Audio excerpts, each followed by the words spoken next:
Sober October, day 14. When drinking is a problem. How do we know if drinking is a problem for us? So here's the deal. Little disclaimer. There are people who are trained to help people with substance abuse problems, and there are counselors and therapists. They're all trained, they're licensed to help people with substance abuse or addiction or whatever is going on. I am not that guy. I'm not trained or licensed to treat addiction or anything like that. And I'll add, if you think you have a legitimate problem with drinking or some other substance or behavioral abuse or addiction, I recommend seeking out a professional. My counselor probably saved my life and got me started down the path that I'm on today, so I'm not discounting them. So when we're trying to honestly answer this question, though, is drinking a problem? A professional is going to deal with that through diagnosis. They ask questions, they get a good idea of your history, what's going on in your life, and they make a professional assessment. I don't do that. I've found that my opinion or say doesn't actually mean anything. It's not a verdict on anyone. Rather, I present what I know, what I've personally experienced, which seems to be similar to what many other people have experienced, and I share what I believe to be true. And if you see X, Y, Z in your life, I'd say, you know what? It sounds like you might have a problem. Do you think you have a problem? I've found that saying, I think you're this or that, doesn't actually do anything to anyone. Rather, I try to paint a picture of what having a problem looks like so that others can maybe see that picture and then look at their own lives and make their own assessment. And because I've wrestled with addiction and other compulsions and obsessions, I know what the problem looks like because I've seen them in my life. Probably the best person to help an addict is a recovering addict. The best person to help an alcoholic is an alcoholic. And what I mean by that is the best person to help someone with a problem is someone who has experienced that same problem and they have some wisdom in it. Guys like me, people like me, someone in recovery, we don't have a degree or a license. We don't have that professional training. But what we do have is an education, and it was pretty expensive. It might have cost us money, but it probably cost us relationship, a job, a reputation, things like that. So personally, my addiction cost me quite a bit, but you also learn quite a bit as well. So over the next few days, I'm going to share some key concepts from recovery about determining and figuring out how do you know if you have an actual problem, like a drinking problem or any other form of addiction. A lot of us who have met in basements, we have experienced similar things. We share similar experiences. And we've all come to understand that if you have a problem with alcohol or almost anything else, you're going to see certain things pop up in your life. And some are easy to spot and some aren't. This is what I call basement wisdom. It's the collective wisdom of people in recovery who meet in the basement, share their experiences, share their strength and hope, all these things that we talk about in recovery. And we get an idea of here's what it looks like to struggle with addiction. Here's what it looks like to recover. And some of these things are easy to spot and some aren't. Regardless, I'll never tell someone they're an addict, but I'll tell them what it's like. And if they see that in their life, well, it's time to start being honest with yourself because you might have a problem. So here's the deal. A lot of people don't actually know they have a problem. Yes, of course, there are people who they might be living in denial. They're clearly wrecking their lives. From an outside observer, they see the wreckage, they see what they're doing, and they're like, clearly, this person has a problem. But the reality for a lot of other people is that most of us, it's harder to recognize the problems or the issues in our life until they turn into bigger problems. So how do we recognize something like a drinking problem before it absolutely destroys our life?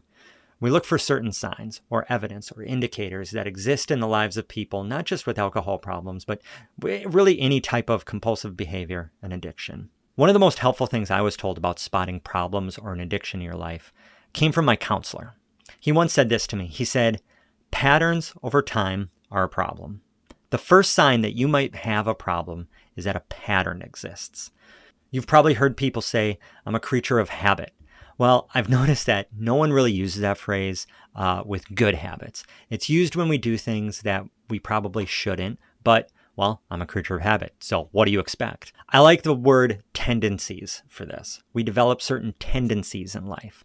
Something happens, some triggering event, feeling, and we tend to react a certain way. It's kind of like a default in us. If we react that way almost every single time that event happens or that feeling arises, Well, we have a pattern in our life. When I hear people share their story about addiction and recovery or whatever it is they're struggling with, there are certain patterns that seem to exist in most people's stories. There's a feeling, something uncomfortable, and they deal with that feeling through alcohol. There's a situation, an event, a specific condition or a circumstance, and alcohol is what they turn to during that time. And you don't just have a drink, you have whatever it takes to deal with the feelings or the situation. Something or some feeling triggers you to drink. That's a common pattern. There's another pattern that usually follows this pattern. You drink, you do something stupid or harmful or hurtful. You feel bad. You apologize. You make a promise. I'm never going to do that again. That feeling, that situation pops up again. It triggers you to drink. You break your promise. You have a trigger pattern and you have a promise-breaking pattern. Both are problems. For example, let's say you get really stressed and you tend to drink when you're stressed. And you drink a little more than you normally do and you end up buzzed or drunk or intoxicated. Let's just say that every time you get stressed, this is the pattern. Stress triggers drinking. And it's not just having a drink, it's drinking to a certain point where you no longer feel the stress. But let's also assume you don't get stressed that often. So this doesn't happen that often. So it's not that frequent. People sometimes think that because something is infrequent, it's not a problem. But according to my counselor, frequency doesn't matter as much as the pattern existing over a period of time. So in this example, the fact that you almost always get drunk when stressed is a problem. Why? Well, partly because it's not a healthy way to deal with stress.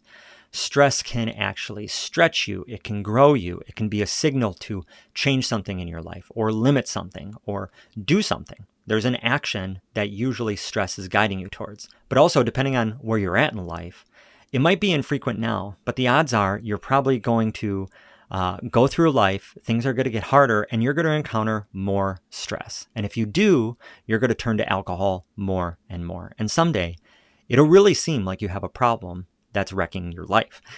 A lot of people in recovery share a similar story. Looking back with hindsight and wisdom, they see a problem long before it was ever doing any real damage.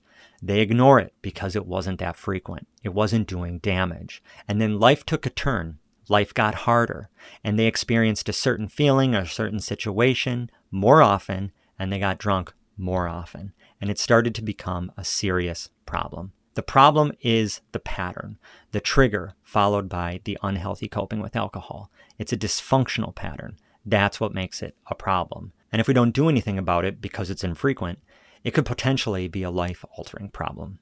And finally, what's really deceiving about frequency is that if something happens only occasionally, we tend to believe that we have control over this area of our life and that drinking is under control. The truth is, when you're stressed and you immediately turn to alcohol, you are not in control. You are guided by tendency that's ingrained in you. It might seem like you're in control, again, because it's infrequent, but that's because you're not being triggered. But once you're triggered, the truth is revealed. Stress or whatever the trigger is causes you to get drunk. And so the reality is you have very little control over what is happening. And that is a very serious problem. It doesn't matter if it happens infrequently. If it happens and it's been happening for a long time, that's a pattern. And patterns are problems.